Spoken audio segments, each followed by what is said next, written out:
ദൈവ തിരുനാമത്തിന് മഹത്വമുണ്ടാവട്ടെ. Bible reading പ്രോഗ്രാമിൽ സംബന്ധിക്കുന്ന ഏവർക്കും കർത്തൃനാമത്തിൽ സ്നേഹവന്ദനം. ആവർത്തന പുസ്തകം 21 അധ്യായം. 21 അധ്യായത്തിൽ ഇസ്രായേൽ ജനം കനാനിൽ ചെന്ന ശേഷം അവരുടെ സാധാരണ ജീവിതത്തിൽ, സാമൂഹിക ജീവിതത്തിൽ സംഭവിക്കാവുന്ന ചില കാര്യങ്ങൾ പറഞ്ഞ് ആ സമയത്ത് നിങ്ങൾ എങ്ങനെയാണ് പെരുമാറേണ്ടത്, എന്താണ് ചെയ്യേണ്ടതെന്ന് ചില നിർദ്ദേശങ്ങൾ മോശ ശക്തമായ ഭാഷയിൽ അവർക്ക് നൽകുകയാണ്. ഒന്നാമത് പറയുന്നത്, ഒരു കൊലപാതകം ഒരു സ്ഥലത്ത് നടന്നാൽ അതിൻ്റെ ഘാതകനെക്കുറിച്ച് അറിവില്ലാതിരുന്നാൽ എന്തു ചെയ്യണം? തുറസായ ഒരു സ്ഥലത്ത് ഒരു മൃതശരീരം കാണുകയും ആരാണ് അവനെ വധിച്ചതെന്ന് അറിവില്ലാതിരിക്കുകയും ചെയ്താൽ തൊട്ടടുത്ത ഗ്രാമത്തിൽ നിന്ന് മുഖം വയ്ക്കാത്ത അല്ലെങ്കിൽ മറ്റ് ജോലികൾ ചെയ്യിപ്പിക്കാത്ത കാത്തു സൂക്ഷിച്ച ഒരു പശുക്കിടാവിനെ കൊണ്ടുവരണം. നീരൊഴുക്കുള്ള ഒരു സ്ഥലത്ത് വെച്ച് ഇതുവരെ ഒഴുകുകയോ അല്ലെങ്കിൽ വിധിക്കുകയോ ചെയ്യാത്ത ഒരു സ്ഥലത്ത് വെച്ച് അതിൻ്റെ കഴുത്ത് ഒടിച്ചു കളയണം.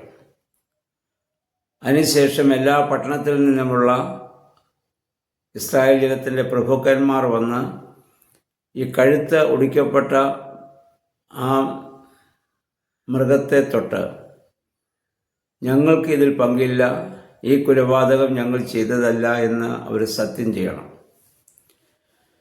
അങ്ങനെ ചെയ്യുമ്പോൾ അവരുടെ ആ ഇടയിൽ നിന്ന് ആ കൊലപാതകം ചെയ്തതിൻ്റെ ശാപം നീങ്ങിപ്പോകും. വാക്കാലത്ത് അത് അധികം കൊലപാതകം നടക്കാതിരിക്കാൻ വേണ്ടി മോശ കൊടുക്കുന്ന, മോശ മുഖാന്തരം യഹോവയായ ദൈവം ഇസ്രായേൽ ജനത്തിന് കൊടുക്കുന്നതായ ഒരു സാമൂഹികമായ സമാധാനം ഉണ്ടാകുന്നതിന് വേണ്ടി, അല്ലെങ്കിൽ ഒരാൾ മറ്റൊരാളുടെ മേൽ കുറ്റം ആരോപിക്കാതിരിക്കാൻ വേണ്ടി ചെയ്തതായ ഒരു ക്രമീകരണമായി നമുക്കിതിനെ കാണാവുന്നതാണ്. രണ്ടാമത് 10 മുതലുള്ള വാക്യം നമ്മൾ വായിക്കുന്നു, യുദ്ധ തടവുകാരെ കുറിച്ചാണ്. യുദ്ധം ചെയ്ത ഒരു രാജ്യം നീ കീഴടക്കുമ്പോൾ നേരത്തെ നമ്മൾ കണ്ടിട്ടുണ്ടല്ലോ, അതിൽ പുരുഷന്മാരെയും ഒക്കെ നീ വധിക്കണം, സ്ത്രീകളെയും കുട്ടികളെയും കൊന്നുകളയരുത്. അങ്ങനെ യുദ്ധ തടവുകാരായി പിടിക്കുന്നതിൽ ഒന്നിലധികം ഏതെങ്കിലും ഒരു സ്ത്രീയെ നിനക്ക് ഇഷ്ടപ്പെടുന്നുവെങ്കിൽ അവളെ നിനക്ക് വിവാഹം കഴിക്കാം. കാരണം അതിൽ ഒന്നിലധികം ഭാര്യമാരെ സ്വീകരിക്കുന്ന രീതി ഇസ്രായേൽ ജനത്തിൽ ഉണ്ട്, അത് അനുവദിച്ചിട്ടുണ്ട് എന്ന് നമ്മൾ മനസ്സിലാക്കണം. അങ്ങനെ നീ അവളെ സ്വീകരിക്കുമ്പോൾ അവൾക്കുള്ള മാതാപിതാക്കളെയൊക്കെ മറ്റുള്ള ബന്ധുക്കളെയൊക്കെ നീ നേരത്തെ തന്നെ വധിച്ചല്ലോ, അതിന് ശേഷമാണല്ലോ അവളെ നീ കൊണ്ടുവരുന്നത്. അപ്പോൾ 1 മാസം അവൾക്ക് അവിടെ തലമുണ്ഡനം ചെയ്ത് നഖം വെട്ടി വിലപിക്കാനുള്ള അവസരം അവൾക്ക് കൊടുക്കണം, മാതാപിതാക്കളെ ഓർത്ത്. കാരണം അക്കാലങ്ങളിൽ ഒരാൾക്ക് വിലാപം വരുമ്പോൾ ചെയ്തിരുന്നത് അങ്ങനെയായിരുന്നു. അങ്ങനെ അവൾ കരഞ്ഞ് അവളുടെ വിലാപമൊക്കെ തീർന്ന ശേഷം അവളെ നിനക്ക് വിവാഹം കഴിക്കാം. വിവാഹം കഴിച്ചതിൻ്റെ ഭാര്യയായി അവളെ നീ സ്വീകരിക്കണം, വെറും അടിമയായിട്ടല്ല. ഭാര്യയായി സ്വീകരിച്ച് ഒരു ഭാര്യയ്ക്കുള്ള എല്ലാ അവകാശങ്ങളും അവൾക്ക് കൊടുത്ത് നിന്നോട് ചേർത്ത് അവളെ നിർത്തണം. കുറേ കഴിയുമ്പോൾ നിനക്ക് അവളോട് വെറുപ്പ് തോന്നിയാൽ നിനക്ക് അവളെ പറഞ്ഞയക്കാമെന്ന് പറയുമ്പോൾ അവൾക്കുള്ള അവകാശങ്ങളൊക്കെ കൊടുത്ത് അവളെ ഒരു അടിമയാക്കാനോ വിൽക്കാനോ നിനക്ക് അവകാശമില്ല. കാരണം അവൾ നിൻ്റെ ഭാര്യയായിരുന്നവളാണ്. അപ്പോൾ അവളോടുള്ള സ്നേഹവും ബഹുമാനവും നീ കാണിക്കണം. നിനക്ക് മനസ്സുകൊണ്ട് ഇഷ്ടമില്ല എങ്കിൽ അവളെ സ്വതന്ത്രമായി നിനക്ക് പറഞ്ഞയക്കാവുന്നതാണ്. 15-ാം വാക്യം നമ്മൾ വായിക്കുന്ന ആദ്യജാതൻ്റെ അവകാശത്തെക്കുറിച്ചാണ്. ഒന്നിലധികം ഭാര്യമാരെ സ്വീകരിക്കുന്ന സാഹചര്യം ഉണ്ടെന്ന് ഞാൻ പറഞ്ഞല്ലോ. ആ സമയത്ത് നിനക്ക് ഇഷ്ടമില്ലാത്ത ഭാര്യയിൽ നിന്നാണ് ആദ്യജാതൻ ഉണ്ടാകുന്നതെങ്കിൽ അവനെ ആദ്യജാതനായി തന്നെ എന്നും നീ കണക്കാക്കണം. ഇഷ്ടമുള്ള ഭാര്യയിൽ ജനിച്ച മകനെ ആദിജാതനായി കണക്കാക്കുകയോ ആദിജാതൻ്റെ അവകാശം അവന് കൊടുക്കുകയോ ചെയ്യാൻ പാടില്ല. ഇഷ്ടമില്ലാത്ത ഭാര്യയിലാണ് ഈ ആദിജാതൻ ഉണ്ടായതെങ്കിലും നിന്റെ സകല സമ്പത്തിൻ്റെയും 2 ഓഹരി ആദിജാതന് കൊടുക്കണം. അത് നമുക്ക് നേരത്തെ ചിന്തിച്ച പോലെ ജ്യേഷ്ഠാവകാശത്തിൻ്റെ ഒരു അവകാശമായി അവരുടെ ഇടയിൽ അക്കാലത്ത് നിലനിന്നിരുന്ന ഒരു കാര്യമാണെന്ന് നമുക്കറിയാം. അപ്പം അതുകൊണ്ട് അതിനുള്ള ഒരു ക്രമീകരണം ചെയ്യുകയാണ്. ഇഷ്ടമുള്ള ഭാര്യ ജനിച്ച മകനെ അവർ കൂടുതൽ ഓഹരി കൊടുക്കാൻ പാടില്ല എന്നുള്ളതാണ്. കാരണം അവനാണ് നിൻ്റെ പൗരുഷത്വത്തിൻ്റെ ആദ്യഫലം.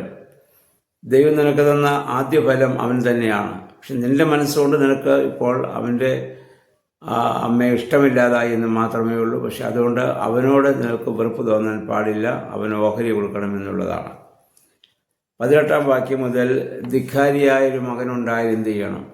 മാതാപിതാക്കളെ അനുസരിക്കാതെ ധിക്കാരിയായി മദ്യപനും അല്ലെങ്കിൽ ഭോജനപ്രിയനുമായി അല്ലെങ്കിൽ മാതാപിതാക്കൾക്കോ നാട്ടുകാർക്കോ ഒക്കെ ബുദ്ധിമുട്ടുണ്ടാക്കുന്ന രീതിയിൽ ഒരു മകൻ ജീവിക്കുകയാണെങ്കിൽ അവനെ വധിച്ച് കളയുവാൻ, അവനെ കല്ലെറിഞ്ഞു കൊല്ലണമെന്നാണ് പറയുന്നത്.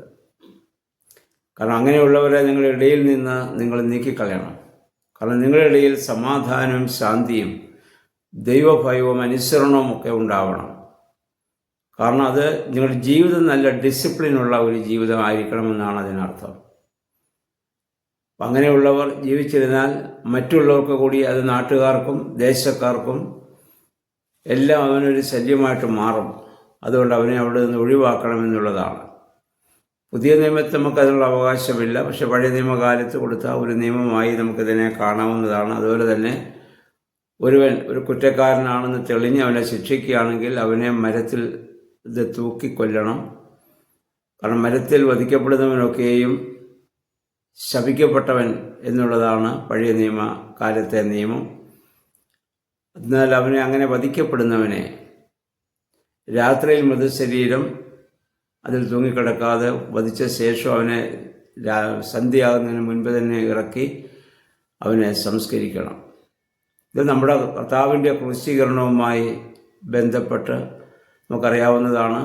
അന്നും കർത്താവിനെ ക്രൂശിച്ച ശേഷം പിറ്റേ ദിവസം അന്ന് സന്ധ്യയാകാറായതുകൊണ്ടും പിറ്റേ ദിവസം പെസഹയുടെ ആചരണം ഉള്ളതുകൊണ്ടും അവനെ ക്രൂശിൽ നിന്ന് ഇറക്കി സംസ്കരിക്കുവാൻ അന്ന് യഹൂദന്മാർ ആവശ്യപ്പെട്ടത് ഇത് നമുക്കറിയാമല്ലോ. ഗലാത്യ ലേഖനം 3:13 പ്രകാരം പൗലോസ്ലീഹ നമ്മെ ഓർമ്മപ്പെടുത്തുന്നു. യേശുക്രിസ്തുവിൻ്റെ ക്രൂശുമരണവും എങ്ങനെയായിരുന്നു? ക്രിസ്തു നമ്മെ പ്രതി ശപിക്കപ്പെട്ടവനായി നിയമത്തിൻ്റെ ശാപത്തിൽ നിന്ന് നമ്മെ രക്ഷിച്ചു. എന്തെന്നാൽ മരത്തിൽ തൂക്കപ്പെടുന്നവൻ ശപിക്കപ്പെട്ടവനാണെന്ന് എഴുതിയിരിക്കുന്നു. ഇത് നമ്മുടെ കർത്താവ്, അതിൻ്റെ പൂർത്തീകരണം കർത്താവിൻ്റെ കാൽവറി യാഗത്തിൽ അവിടെ സംഭവിക്കുകയാണ്. കർത്താവ് ഒരു തെറ്റും ചെയ്തവനല്ല. പക്ഷെ നമുക്ക് വേണ്ടി നമ്മളൊക്കെ വധിക്കപ്പെടേണ്ട സ്ഥാനത്ത്, നമ്മുടെയൊക്കെ കഴുത്തൊടിക്കപ്പെടേണ്ട സ്ഥാനത്ത് നമ്മുടെ കർത്താവ് ക്രൂശിൽ മരിച്ച് നമ്മെ രക്ഷിച്ചിരിക്കുകയാണ്. അതുകൊണ്ട് ഇനി ആ പാപജീവിതത്തിലേക്ക് പോകുവാൻ നമുക്കാർക്കും അവകാശമില്ല. നമ്മുടെ കർത്താവിനെ പൂർണ്ണ സമർപ്പിതമായി ആ സ്നേഹത്തെ ഓർത്ത് ഒരു വിശുദ്ധ ജീവിതം നയിക്കാൻ ഞാനും നിങ്ങളും ബാധ്യസ്ഥരാണ്. അന്നത്തെ സാമൂഹിക ജീവിതത്തിൽ കൊടുത്തിരുന്ന ചില നിയമങ്ങളാണ് നമ്മളിവിടെ കണ്ടത്.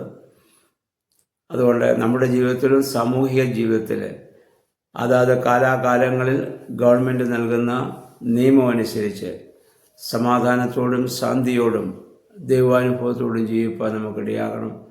ദൈവമേ, പരിശുദ്ധാത്മാവേ, ഞാൻ മുഖാന്തരം ഞാൻ ജീവിക്കുന്ന സമൂഹത്തിനോ ഭവനത്തിനോ ഞാനൊരു ശാപമായി തീരാതെ അനുഗ്രഹമായി നമുക്ക് പ്രാർത്ഥിക്കാം.